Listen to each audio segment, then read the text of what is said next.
Girl hears her father's death sentence. Then her German shepherd does the unthinkable. He didn't do it, Bruno. He's innocent. Lena sobbed, burying her face in his fur. I have to get him out of there. Later that night, as she went through the case files, her suspicions fell on her father's shady business partner, Mr. Braun.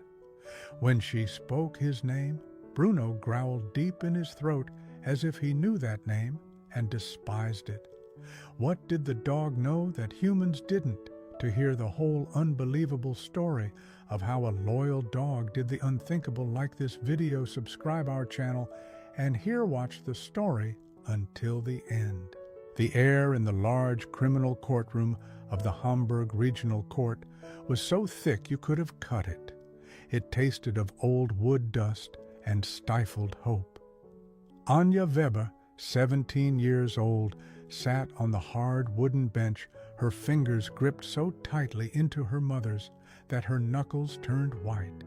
Every heartbeat pounded against her ribs, a desperate rhythm against the oppressive silence of the room. Before her, in the glass case of the dock, stood her father, Thomas Weber, a man who had taught her how to ride a bicycle and read the stars, whose laughter had always filled the entire house. Now he was a shadow of his former self, his face gaunt, his eyes empty, his shoulders hunched under the weight of months of pretrial detention. The presiding judge, a man with a face of granite, cleared his throat. The sound was like breaking glass. Anya held her breath. The waiting, the grueling uncertainty of the past few months, everything was leading up to this one moment. In the name of the people, the judge began, his voice a lifeless drone. The following verdict is issued. The defendant, Thomas Weber, is found guilty of aggravated murder. A sob escaped her mother's throat. Anya felt her own scream stifled in her chest. The sentence is set at life imprisonment, the judge continued. He paused for what felt like an eternity, letting his words hang over them like an executioner's axe. The court also determines the particular gravity of the guilt and orders subsequent preventive detention. Preventive detention. The word exploded in Anya's head. It didn't just mean life. It meant he would never, under any circumstances, get out again. It was a legal death. No! Anya screamed, the words finally bursting out of her, raw and full of pain. No, he's innocent, Daddy. Her father turned to her. For a fleeting moment she saw the old gleam in his eyes, a mixture of love and infinite sadness. Then he was led away by the law enforcement officers. The heavy wooden door slammed shut, and the sound sealed the end of her world. Outside on the cold stone steps of the courthouse, Anya collapsed. Her body trembled uncontrollably. A few meters away, tied to a tree, a German shepherd yelped. Rex, her dog, her father's dog. He felt her pain as if it were his own. Anya crawled to him and buried her face in his thick black fur. He's innocent, Rex, she whispered, her tears soaking his fur. You have the wrong man. Rex let out a deep sigh and licked away her tears. There was promise in his intelligent amber eyes. Anya gripped him tighter, a new iron resolve beginning to push away the shock. We'll get him out of there, she swore, her voice trembling. I don't know how, but we'll get him out of there. I swear it to you. A year ago, their world had been in order. They lived in a modest house in Hamburg's Elbe suburbs. Her father, Thomas Weber, was a respected logistics manager at the port, a man whose word counted. Her mother, Sabine, was a teacher.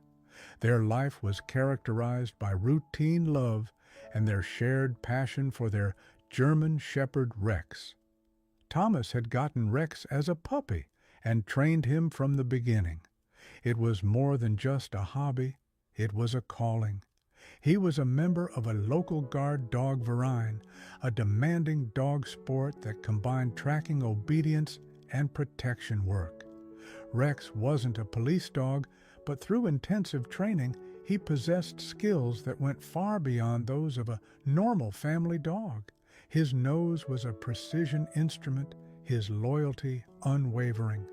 For Anya, Rex was her shadow, her protector, her best friend. Disaster struck without warning. Thomas's business partner, a man named Jörg Hansen, was found shot dead in his office in the harbor area. The police quickly investigated. The evidence was thin but overwhelming. There was a suspected financial motive, a disagreement over an investment. A blurry surveillance video showed a figure resembling Thomas near the crime scene. A shoe print vaguely matched his work boots. It was a chain of unfortunate coincidences and circumstantial evidence that the prosecution wove into an overwhelming web. Thomas protested his innocence. From the beginning, he had told the police about a third-person Klaus Richter, a shady businessman with whom Hansen had recently been involved, something Thomas wanted to know nothing about. Richter was known for his ruthless methods and his connections to the underworld. "He's setting me up," Thomas had repeatedly said. "Richter is the one you need to find." But the police found no evidence linking Richter to the crime. Their investigation focused exclusively on Thomas Weber. For Anya and her mother, a grueling time began between visits to lawyers' rumors and dwindling hope. Her lawyer, Ms. Lang, was competent and committed, but even she had to admit that the chain of circumstantial evidence was difficult to break. The triggering moment was the verdict itself. It wasn't just a confirmation of her worst fears, it was a wake-up call. The shock and grief of the past few months turned into a cold, clear rage in Anya's heart. The system had failed. The police had failed. The justice system had sentenced her father to death, to a life behind bars, for a crime he didn't commit. The night after the verdict, Anya sat in her room, surrounded by the case files that Mrs. Lang had given her. Rex lay at her feet, his head on her legs, his warm breath a small comfort in the cold emptiness. She read the witness statements, studied the crime scene photos, tried to find any detail the police had overlooked. She knew the police wouldn't search anymore. For her, the case was closed. If there was still a chance of finding the truth, it was up to her and Rex.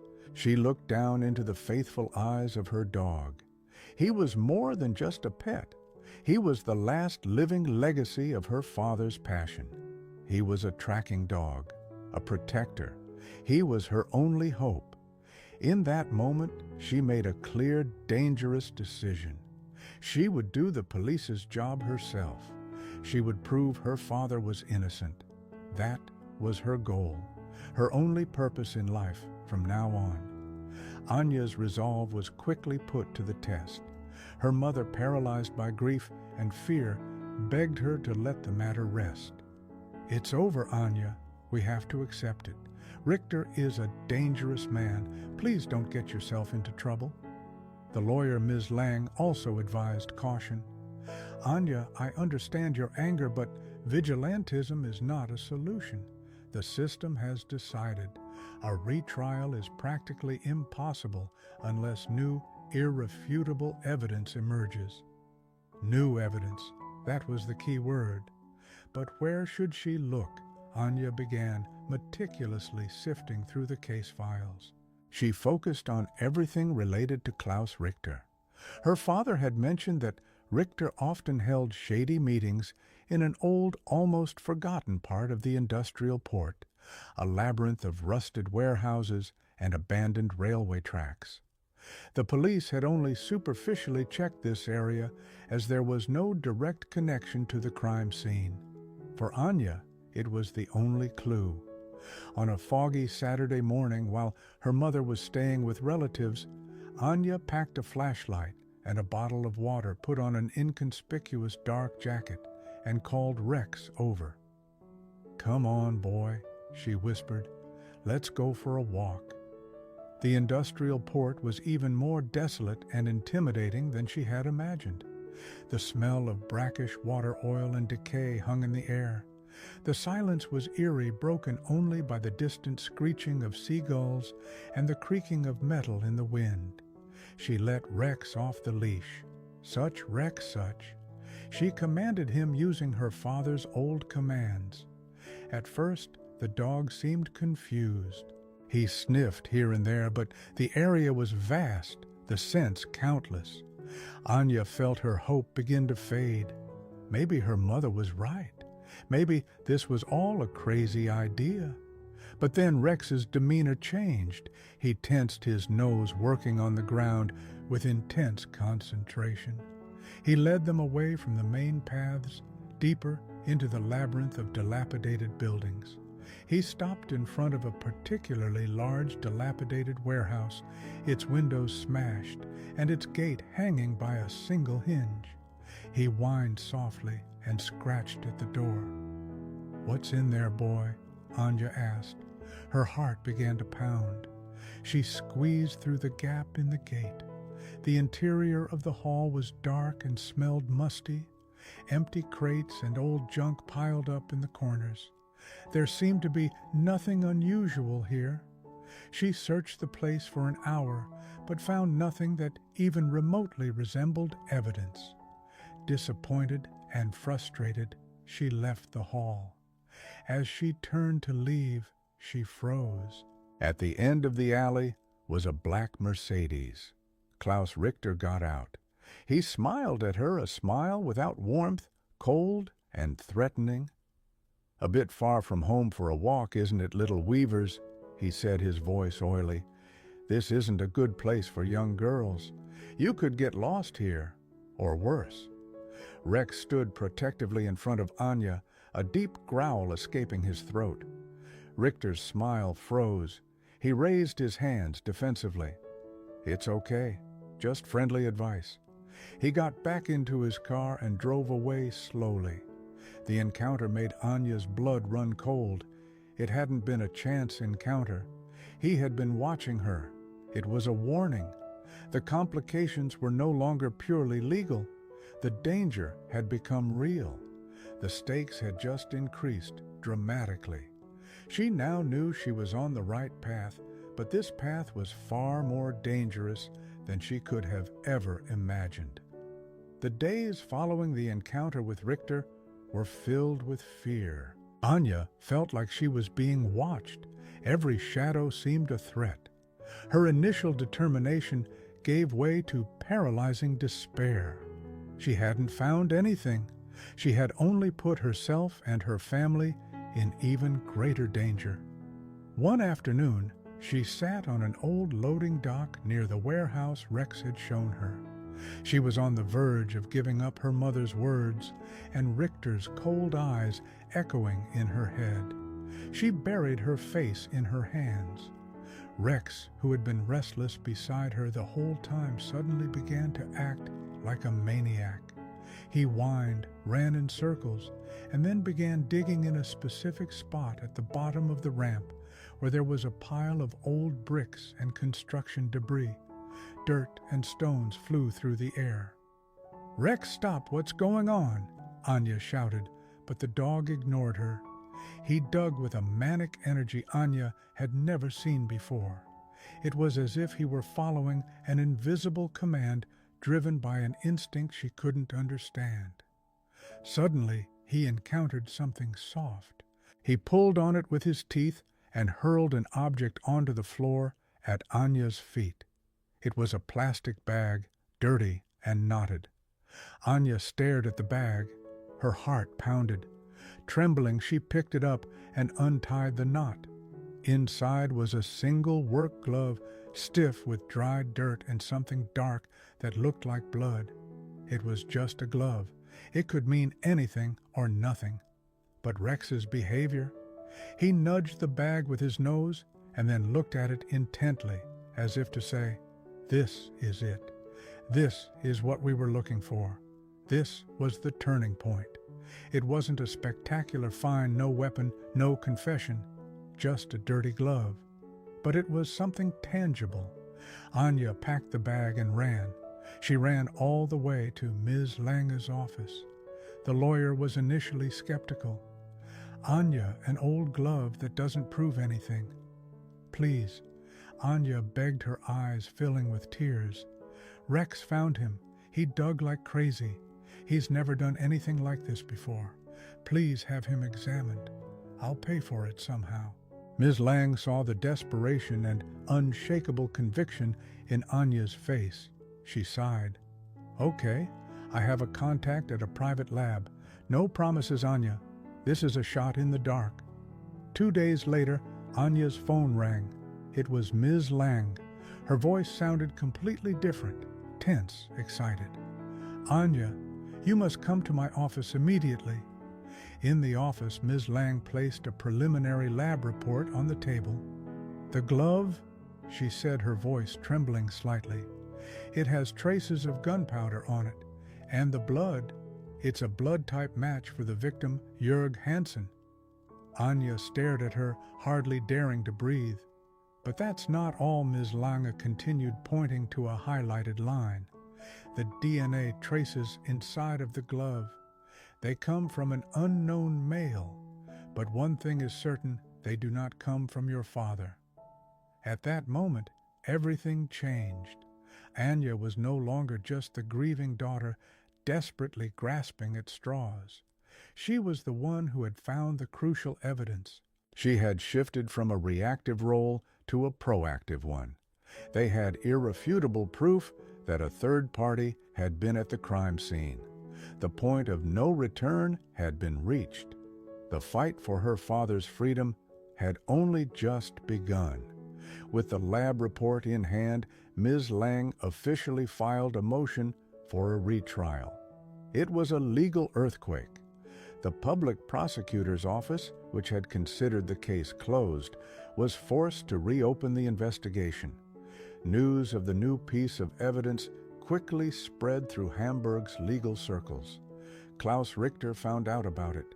His reaction was subtle but unmistakable to Anya. The black Mercedes appeared more frequently on her street, parked at the end for a few minutes, and then slowly drove away.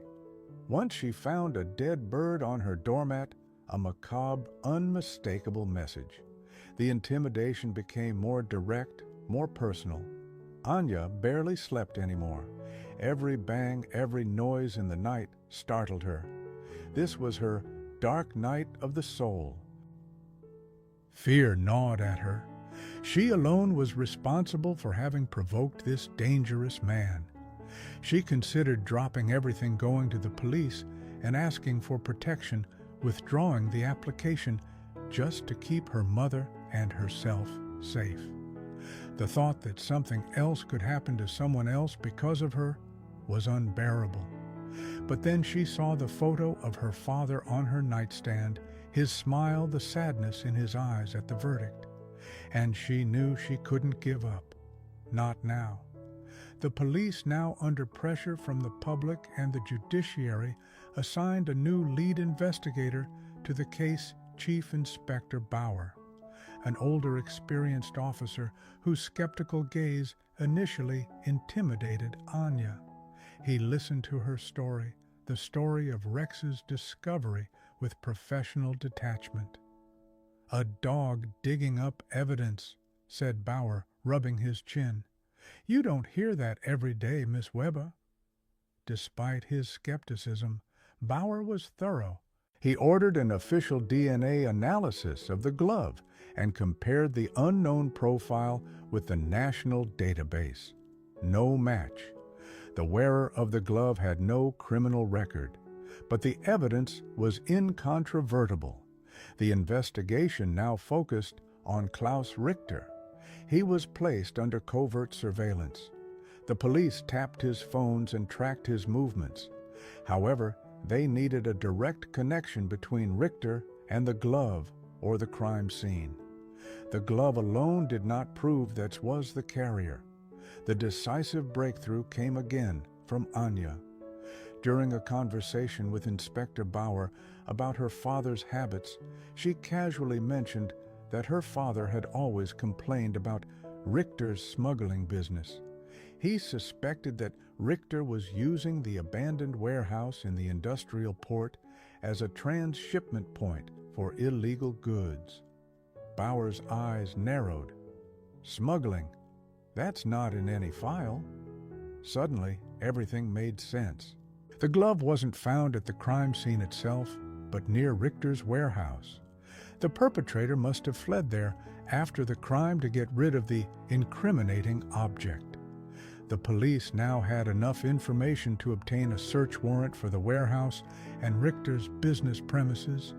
The tension was palpable. Preparations for the final blow were underway. Anya knew that the answer she had so desperately sought was imminent.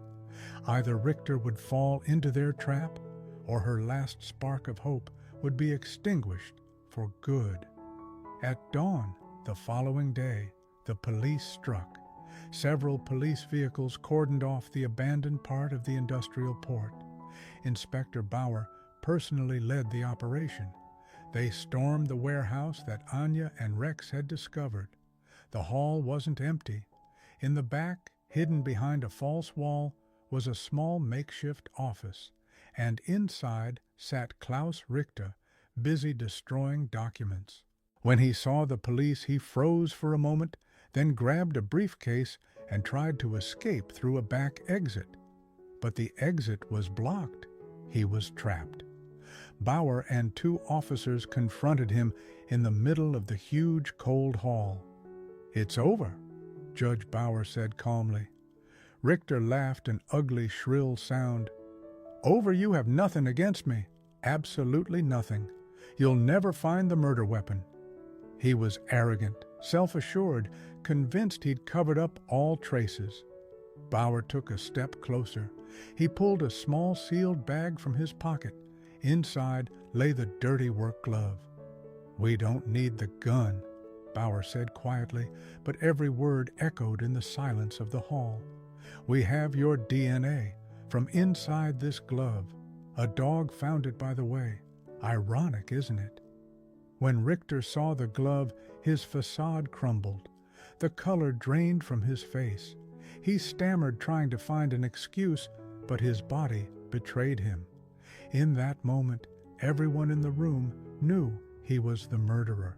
The central question that had destroyed Anya's life had been finally answered.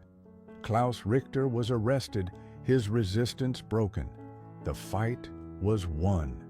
The legal wheels turned slowly, but they turned. The retrial was merely a formality. Klaus Richter, confronted with the overwhelming evidence, confessed, hoping for a lighter sentence. He had killed Jörg Hansen in a dispute over the division of smuggling profits, and then laid the trail in such a way that suspicion fell on his unwelcome partner, Thomas Weber. The day of Thomas Weber's release was a sunny autumn day. Anya and her mother waited outside the high gates of the remand prison. When the heavy door opened and her father stepped out, paler, thinner, but a free man, Anya ran toward him. They cried and laughed at the same time, a family that had gone through hell and found itself together again. A few steps behind them, Rex was waiting, held by Mrs. Lang. Thomas knelt down and took the dog in his arms. "You knew, didn't you, my boy?" he whispered, burying his face in Rex's fur. "You knew all along. You're the best partner anyone could ask for." The story of Anya and Rex became a local sensation. Newspapers called Rex the dog who sniffed out justice. He received an honorary award from the Hamburg police and a special medal on his collar. Weeks later, the Weber family sat in their living room. The fire crackled in the fireplace. Thomas talked about his time in prison, but without bitterness. Anya, no longer the desperate girl, but a young woman who had discovered her own strength, listened to him. Rex lay at her feet, his head on her lap, his body relaxed and content. Anya looked into her dog's amber eyes. He wasn't just a pet, he was a hero. He was proof that loyalty needs no words, and that sometimes the truth lies buried in the darkest places until a loyal friend comes along to dig it out. She had sworn to get her father out of there, and with the unwavering help of her German shepherd, she had done it.